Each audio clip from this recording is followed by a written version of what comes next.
Welcome back to the show, everybody. Mr. Pop That Thing. Open your eyes. Get in there. Do it. Oh, yeah, because we celebrating this. Yeah, get in there one more time. Do it. Open your eyes, baby. Yo, again, Mr. Pop That Thing, the one and only triple the G.O.D. Always surrounded by my family, the squadron, and you.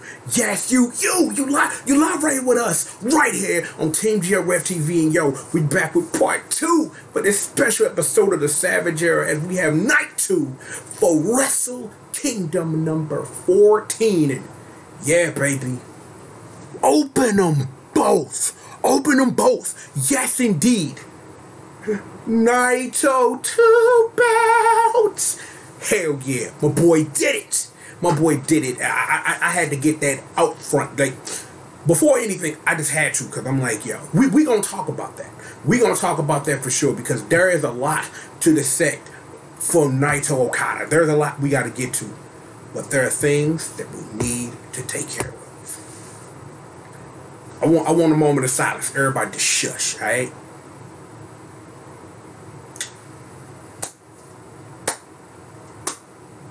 Yeah, just like claps. I don't want to blow your eardrums out, but yo,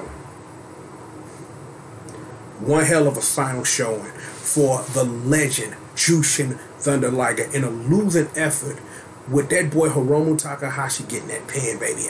After winning the Hot Young Gold last night, for him to team up with the dude who put him on the shelf, for Liger to team up with his old rival Naoki Sano, and the thing that blew my mind, because I didn't know, Fujiwara was at ringside, and I'm like, cause I didn't pay no attention, because I was like watching it and I wasn't paying no attention, and then when I realized it was Fujiwara, I'm like, wow. I'm like, over the past 2 nights, they have been dragging out the legends, and I ain't saying it like that, but that just goes to show you how important Jushin Thunder Liger is to the essence of the pro wrestling that we love. And it's like, for all these people to come out, and for everybody to sit up here and to give someone who is giving pro wrestling so much the send off he deserves, with New Year's Dash gonna be that thing that's probably gonna make me cry like a little baby, is that this was one hell of a show. And Liger's show, he still had it, but it wasn't a losing effort, because again, that boy Takahashi won the gold last night, and with a feather in his cap, being the man who pinned the legend Jushin Thunder Liger in his final bout. You just gotta love the parallels in that. And again, like I said, him teaming up with the dude who put him on the shelf for a year and a half. Ryu Lee. I'm sorry, I don't want to say his old name. He Ryu Lee now. You know what I'm saying? Let's get it right. He Ryu Lee. R-Y-U, Ryu Lee. Not Dragon Lee, not Dragon Tail. No, I'm not even finna sing that song. Shout to Emmy and Max and all them, you know what I'm saying? Zach and Weezy, they're so fun, man, because, you know, 2 heads are better than 1. But regardless of all of that, I am going to be watching New Year's Dash. I'm going to be watching that, because this man, like I said, that been on this world excursion, sitting up here, going out on his own terms. And I really feel that that's what's the most important thing about this whole Liger thing is, he sat up and said, I'm done, but I'm going to do it my way. Let me do so. And everybody who's been around to show that respect has shown him the respect of being a legend in the pro wrestling business. And you can't do nothing but love that. You can't do nothing but love that. So again, like claps, no moment of silence this time. Liger, thank you for everything that you have done in your career to make pro wrestling the thing that it is. Like I said in part 1, I remember when I first saw Liger on Monday Nitro, dog, and it's like, I just thought the dude looked dope. You know what I'm saying? Like, I didn't know nothing. And it wasn't 2 years later when, again, like I said, when I start getting into New Japan and having New Japan World, being able to like get into these matches to really see what effect this man has had on pro wrestling, it's insane to think about. And there are not a lot of people that have put on a pair of boots and stepped inside of a square circle who have done as much for the professional wrestling business as Jushin Thunder Liger. You get that? You put respect, R-E-S-P-E-C-K on that man's name. And R-E-S-P-E-C-T, because you find out what pro wrestling means to me. You put respect and respect on that man's name all day, every day, 25 hours a day, 8 days a week, and 367 days a year. Liger, you will be missed. And again, thank you for everything that you've done. Y'all want to continue to talk about a wrestling pay-per-view? We can do that. Like I told you, my boys Yo and Show with a punky 3K. Then gave Bullet Club another L. Took one of them. Ishimori and El Phantasmo couldn't get it done. The match was hot though. Like, the thing is that I kind of expected Bullet Club to take an L, because anytime they get in a ring, all I expect them to do is take L's. All I expect them to do is take L's, except when it comes to certain people. I'm hinting towards something. I'm totally hinting towards Bullet Club getting a straight W. But we'll get to that W later. But, you know, Bullet Club called an L. And the great match with all 4 men involved. And shout out to my boy Rocky Romero, was good. What do you want me to say about Zack Sabre Jr. and Sonata in the same ring? I don't know, professional wrestling. Ain't really nothing much to say. When you get two great professional wrestlers in the wrestling ring doing wrestling stuff, they gonna put in work. Zack Sabre is still your British heavyweight champion, regardless of that. But Sonata put on a show, man. So shout out to him. You know what I'm saying? It'll be interesting to see what's upcoming for him in New Year's Dash and things like that. Someone I've been watching for a while. I'll tell you my Sonata story. I learned about Sonata when I still tried to care about watching Impact Wrestling. And then when he made his way back over to New Japan, I'm like, oh, that's what he over here doing now. And it's like, yo, good to see. But it'll be interesting to see what's ahead for Zack Sabre as he continues to be that guy, the British heavyweight champion. You know, so shout out to him. You already knew Mox was gonna murder Juice Robinson. I'm like, my thing is that it wasn't a murder. It was an ass beating, a back and forth ass beating that ultimately Jon Moxley paradigm shift him twice. Just DDT'd him, picked him back up and just laid him and just boom on his head. And I'm like, why? Why, Mox? Why? But there were a lot of chair shots involved. This is a weird part that I'm finna get into, where there have been a lot of chair shots involved in this whole night. People just getting hit with chairs all over the place. And we are going to get to my favorite chair shot of the night a couple of matches from now. But it was a lot of chair action. It was a lot of chair action in this Moxley Juice Robinson joint. But it wasn't no way that Jon Moxley was gonna be boosted to lose to Juice Robinson, and no offense to him. But how you gonna book him to win the title he never lost with Lance Archer putting on the show? Let me remind you, night one. Juice Robinson could have been a dual champion, but man, he got the tag belts. He good. Him and David Finlay, they'll be fine. It's the Fame Juice. Ooh, you think you need to let loose? Anyway, remember I couldn't make a decision about Goto and Kenta? Well, that decision was made for me with Hiroki Goto becoming your new never openweight champion. And more on Kenta later. But let's start with this. God, I come to you and I want to thank you, because Kenta ain't out here in the WWE taking L's, because they didn't do nothing with my dude at all. Hideo Itami should stay dead. That just no. Never again, God. Don't do that to my boy Kenta ever, alright? He deserves better. And he's gonna get better later tonight, spoiling the review for the people who watch it. But thank you. He made it back home to where he belongs. Thank you, God. Amen. So yeah, I needed a moment of silence I needed a moment of prayer, and a moment of silence in my head, but a moment of prayer for us. Because you know what? I think I should do that, because even though, you know, I wanted to get the God blessing on what Kenta will bless us with, the major L of the night is the build-up to Kenta versus Mr. Hiroki Goto. So let me put this in some paradigm or something. Put it in a cube here. This analyzed cube. Marvel references. But anyway. Shibata. Hello, Shibata. How you doing? You weren't on this card at all because you know you're doing things. You're training the future of this business. It's fine. It's okay. But yeah, a returning Kenta comes back home, like, hey, Shibata, we're friends. Hey, bitch, take a nap. Bullet Club, bitch. Woo! And then here comes Hiroki Goto to defend his friend, and now he's the Never Overweight champion. That's about it. That's your whole story. We could get into the minutia of who won what match when, but it was Kenta joining Bullet Club and Goto whooping his ass. There you go. See? I'm like, I don't have to sit up here and give you everything all the time. I can give it to you quick too. Yeah. Super. One more time for the hood. Kenta comes back, rolls with Shibata, betrays Shibata, too sweet, and Goto whooped his ass. See, here's the thing now.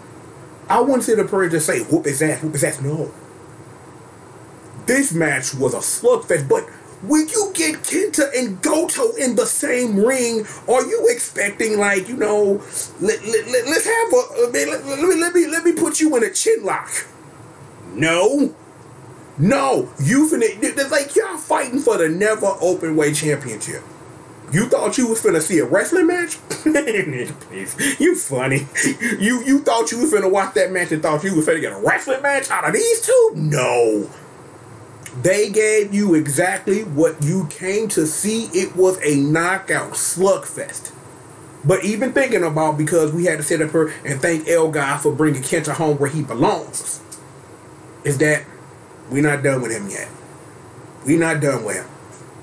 And if anything, I'll just preface with this now. If this is what it's going to be for my boy, it's going to be a great 2020 for that boy Kenta. For sure. In the, you lost day one match, but you know, you get the fight on night two. In the most wicked chair shot I have ever seen in my career, and the following cell, Jay White threw that chair at Ibushi's head. And she boom, he said, boom. Then he sat up and sprung back up.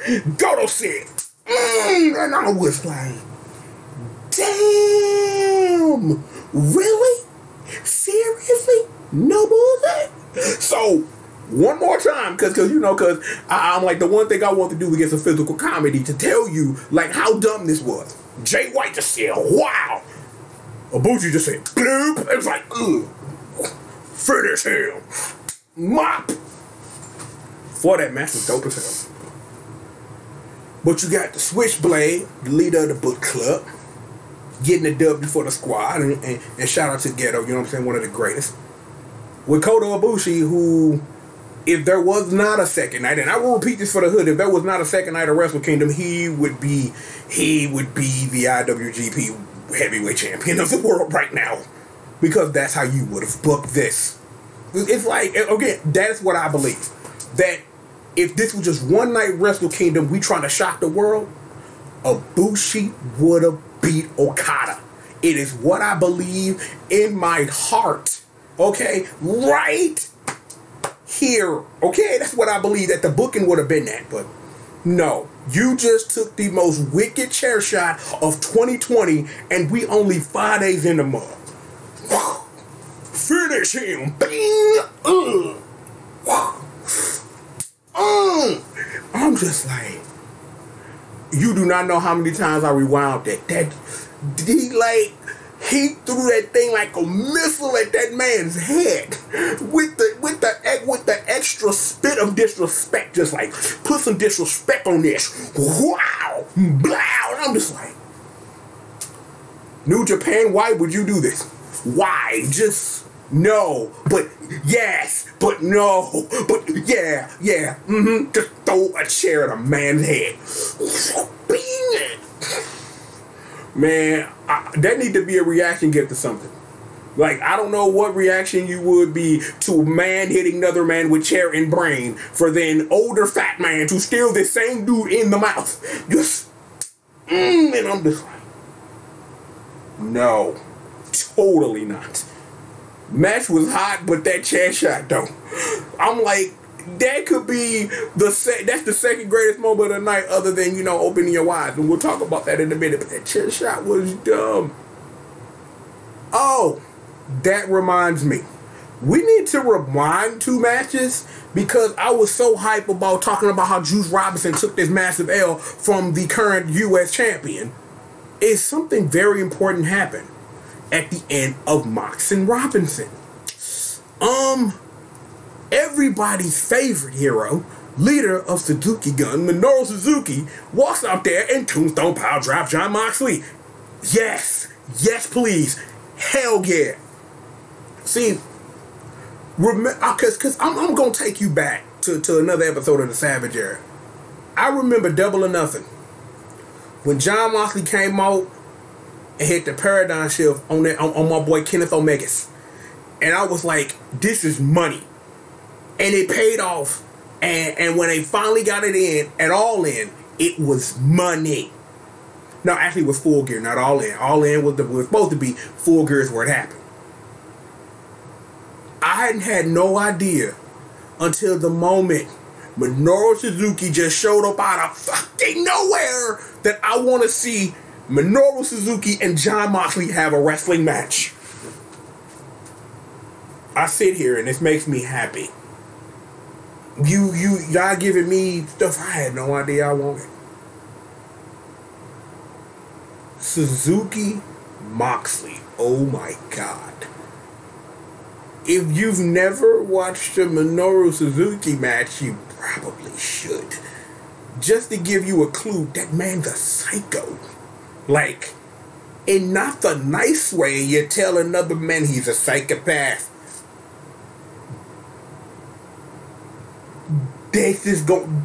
I'm like, in my head, the way you could book that, the way that match could be, the stipulations. Minoru Suzuki is a man who gives negative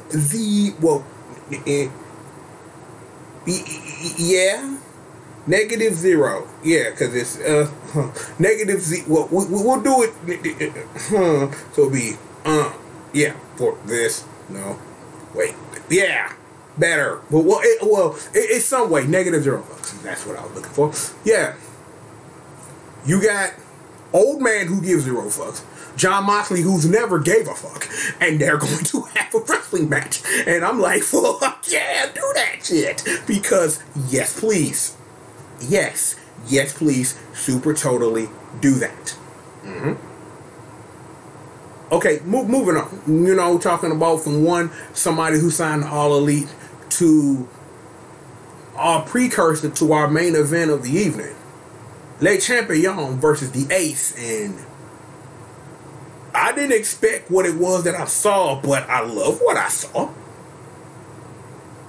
I'm like, the thing is, Tanahashi is who he is, aka my boy Big Budo from Kamen Rider. You know, I'm just gonna put the work in. And Chris Jericho is Chris Jericho, a man who will go down along with the man he's in this wrestling match with as 2 of the greatest professional wrestlers in the history of professional fucking wrestling. Chris Jericho literally put Tanahashi in the walls for a minute and a half before he tapped. Even in losing, Tanahashi looks wonderful. He's still gonna get a shot at the AEW title, guaranteed. I'm putting my stamp on that.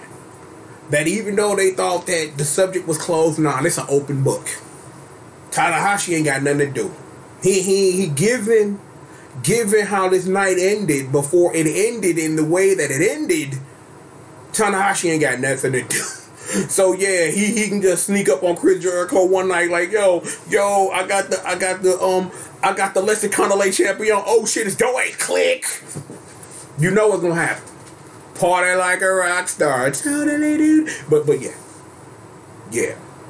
Chris, man, I'm like, but the thing is that given, like, cause here's one thing I will say about Jericho Tanahashi.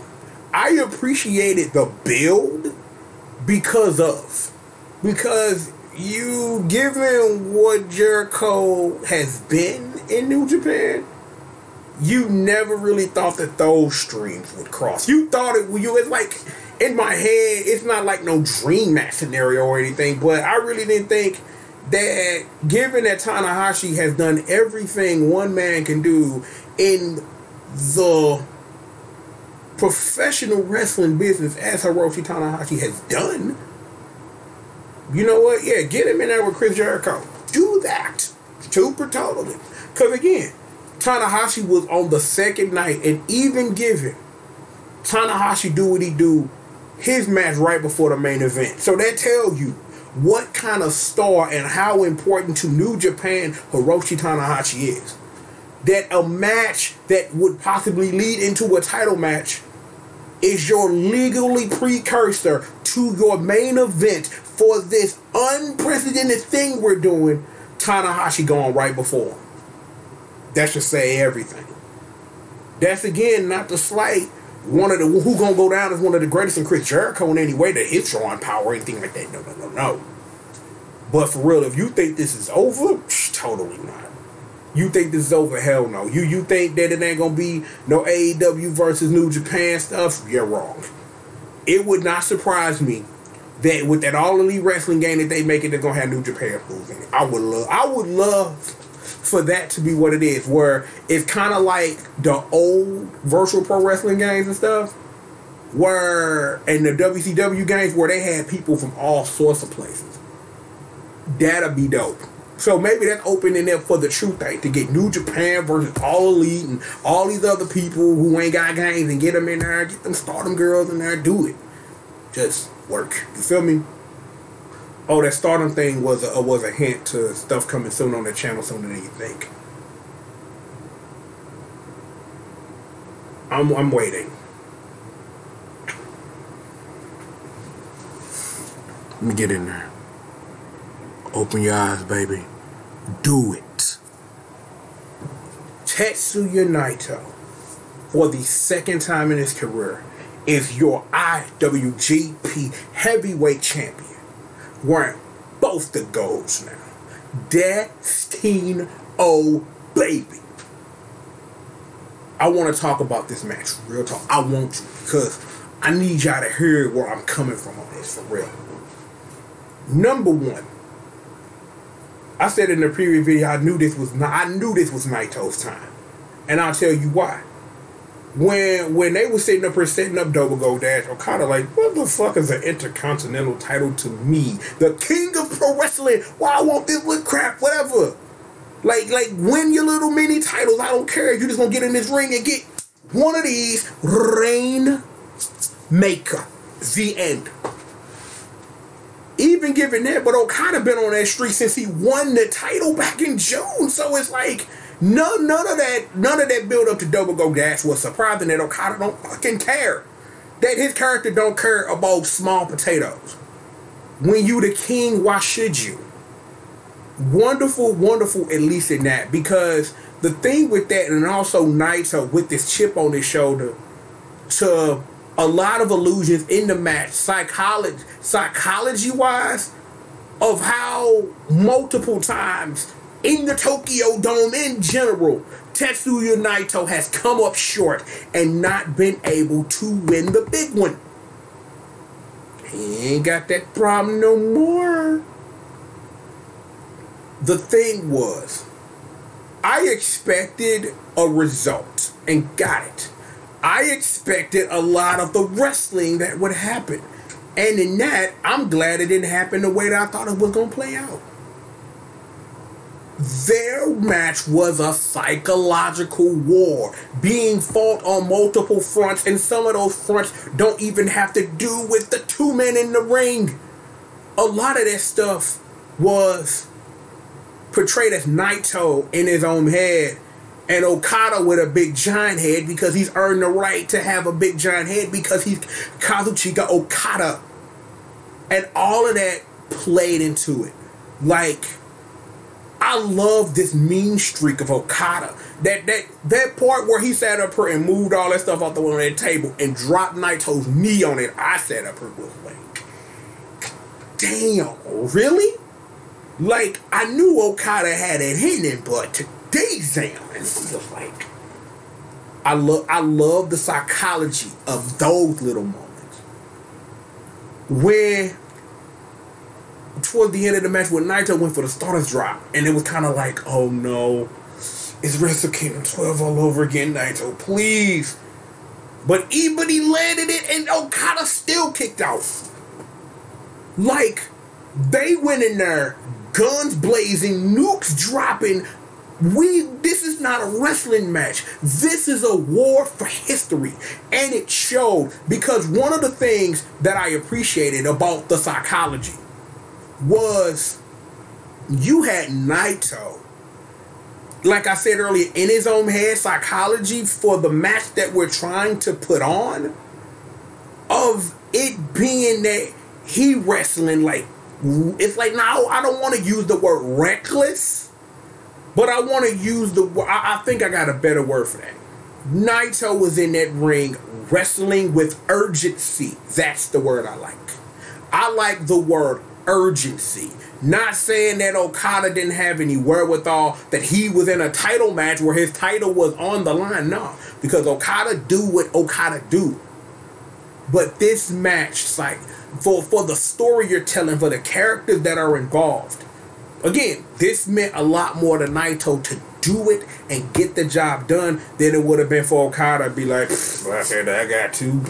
I'm Okada, 2 belts, whatever. I don't care. Oh, here's this Intercontinental title. Yoink. Because if they would have booked Okada to win both them belts, Okada would have just got a New Year's Dash. What the heck is this? Then somebody, y'all go have a tournament for that. Let's y'all, I'm out.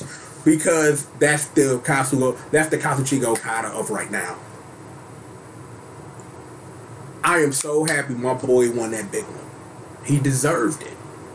It was his time. And it's like, sometimes triggers gotta be pulled. And I don't really think you would have had another chance like this to give Naito the opportunity to win that true big match.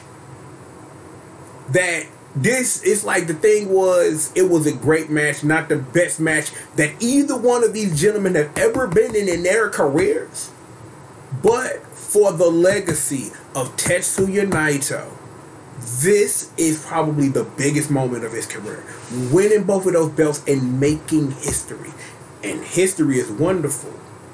But stop! It's the motherfucking remix! Because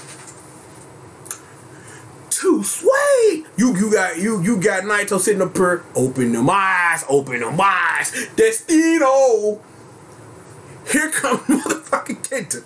And I'm just sitting up here like, please leave my boy alone. No, leave Naito alone. Kenta whooped that boy's ass. I'm sitting up here, yay, Naito, what up?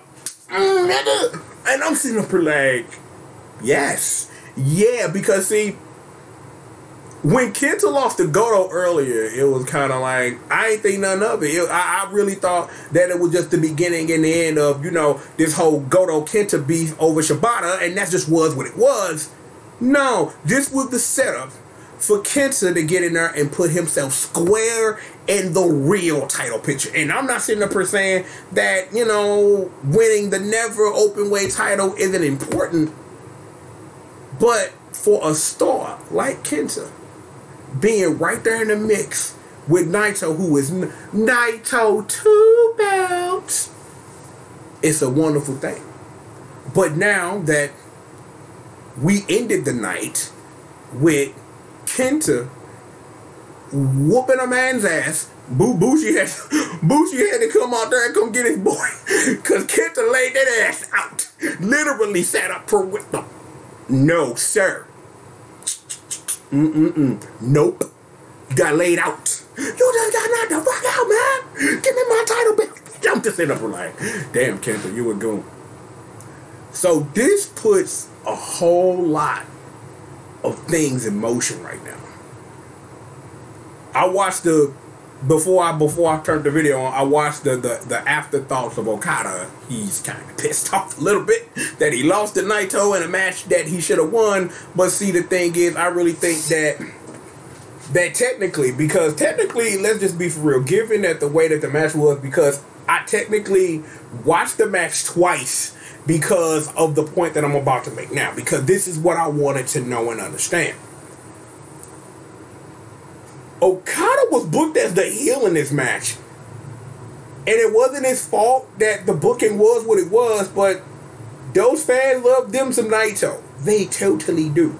Not saying that, you know, that Okada don't make panties fall, because you should see how many women sitting there like, Rebecca, make it rain on me. I'm like,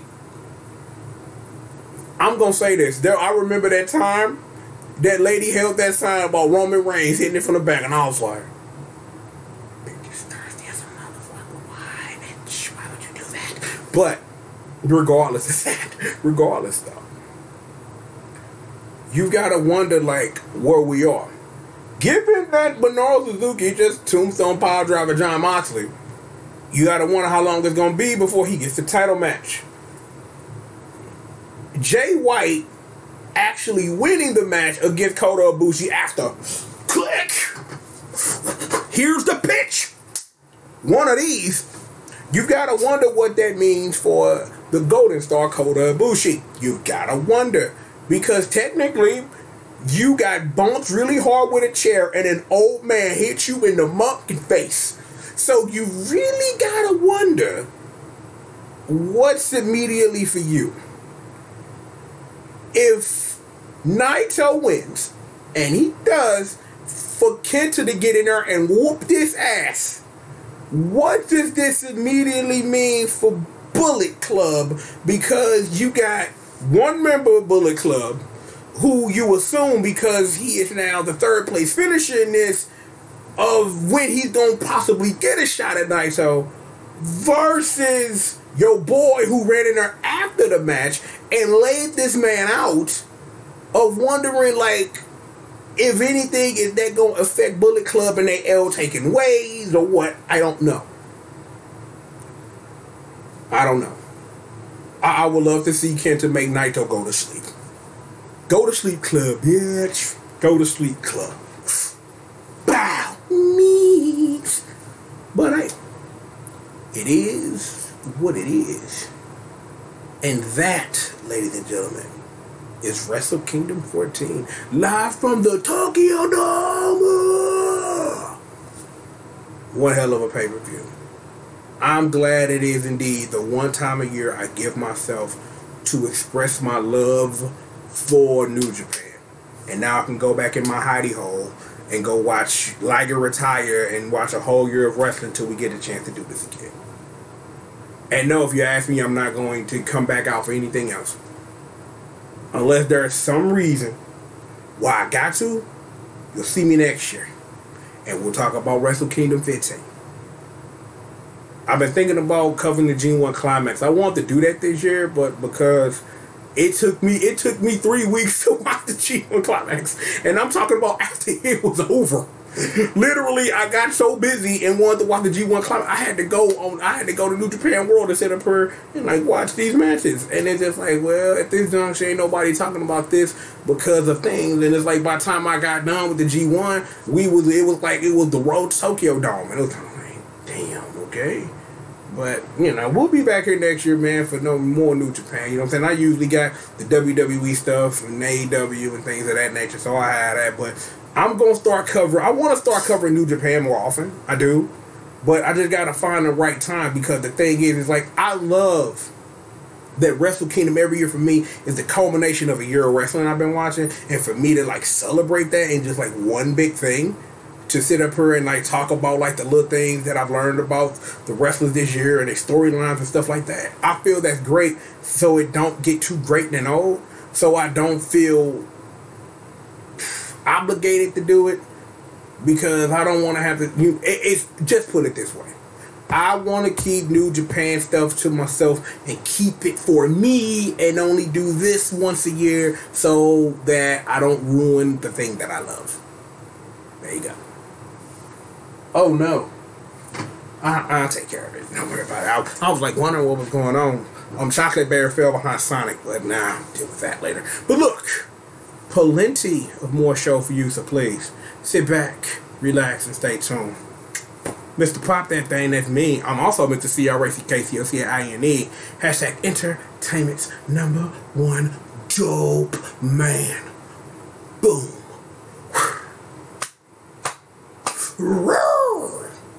Me am baddest monster in existence. Don't you ever forget it.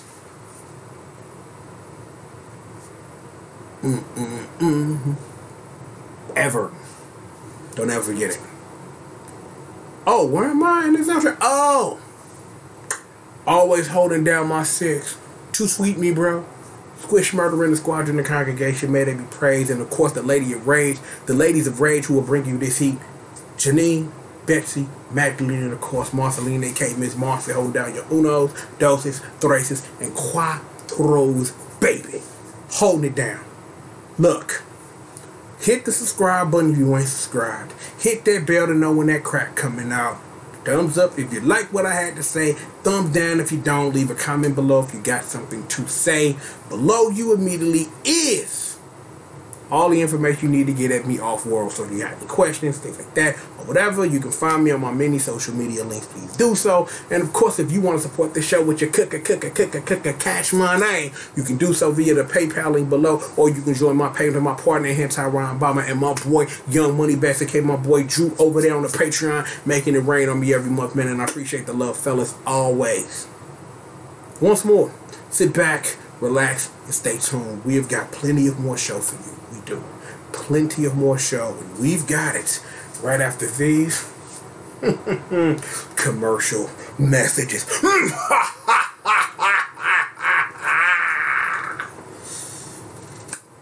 One more thing before we get up out of here. Once more. Thank you, Liger.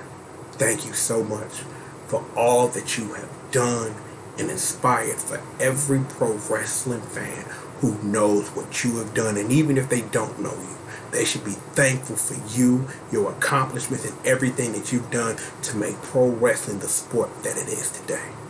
Thank you very, very, very much. And on that note, more show for all of you right after these commercial messages. Oh, what else? Sliding out the frame and now back in it. Gone.